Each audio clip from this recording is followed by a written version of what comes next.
Our story is meticulously set within the oppressive and paranoid atmosphere of Nazi Germany, primarily unfolding between 1943 and 1944. It meticulously chronicles the true-life efforts of Colonel Claus von Stauffenberg, a highly decorated, aristocratic Wehrmacht officer. The film opens by establishing Stauffenberg's initial unwavering loyalty to the fatherland, as he serves with distinction in the North African campaign.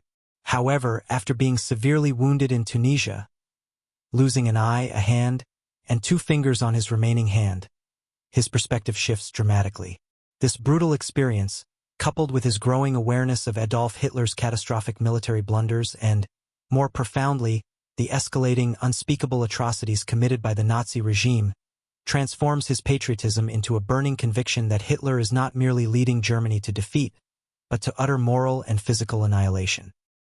He recognizes that the only way to save Germany from itself is to eliminate its Führer. Returning to a Berlin gripped by war, Stauffenberg, a man of profound moral courage and deep-seated patriotism, is drawn into a clandestine network of high-ranking German military and civilian officials. These individuals, disillusioned and horrified by the regime, share his conviction that Hitler must be assassinated to prevent further destruction. This disparate but determined resistance group includes pivotal figures such as the cautious but committed General Friedrich Albrecht, the principal General Ludwig Beck, a former chief of the General Staff who resigned in protest of Hitler's expansionist policies, and the fiercely resolute Major General Henning von Treschow. Their plan, audacious in its scope and perilous in its execution, hinges on a brilliant piece of irony. They intend to hijack Operation Valkyrie, a contingency plan originally devised by Hitler himself. This directive was designed to maintain government control in the event of a national emergency, such as a civilian uprising or massive Allied bombing raids, by allowing the reserve army to swiftly take command of vital infrastructure. The conspirators, however, intend to twist its purpose.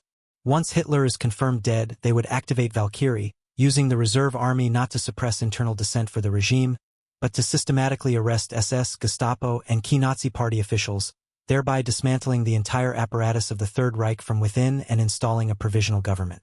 Stauffenberg, with his aristocratic background and distinguished military record, becomes the linchpin of the plot, the one who will personally carry out the assassination. The plan, a meticulous dance with death, faces numerous agonizing setbacks and near disasters.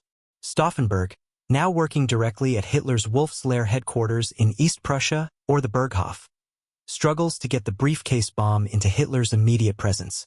Several attempts are aborted at the last minute due to unforeseen changes in meeting locations, sudden absences of Hitler himself, or the presence of Heinrich Himmler or Hermann Göring, whom the conspirators initially deemed too powerful to be killed in an uncertain blast alongside Hitler.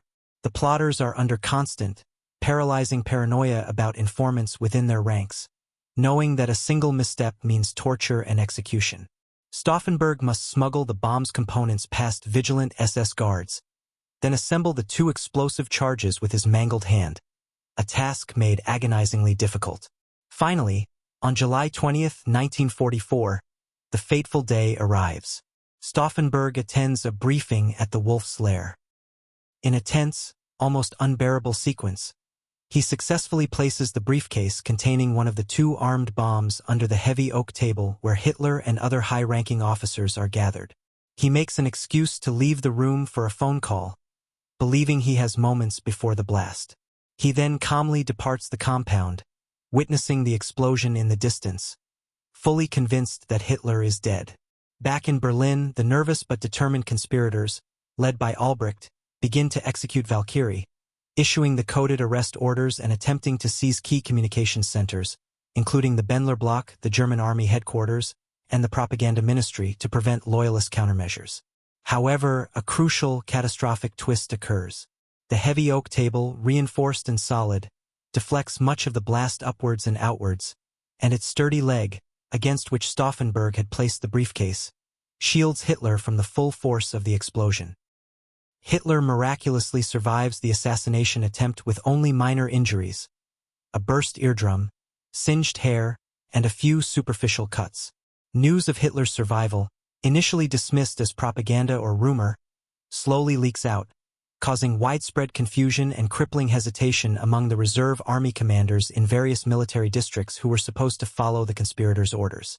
Loyalty to Hitler, even among those who secretly despised him, often trumped the word of the plotters without absolute confirmation of his death. As the devastating truth of Hitler's survival becomes undeniable, the coup rapidly unravels. Loyal Nazi officers, particularly General from Albrecht's superior, who initially wavered, begin to actively resist the arrests, and the SS swiftly moves with ruthless efficiency to suppress the uprising. Communications are cut, and key figures within the conspiracy are identified and targeted. The conspirators find themselves trapped within the Bendler block, their plan exposed, their hopes crushed. The film culminates in a desperate, harrowing race against time as the plotters are systematically rounded up.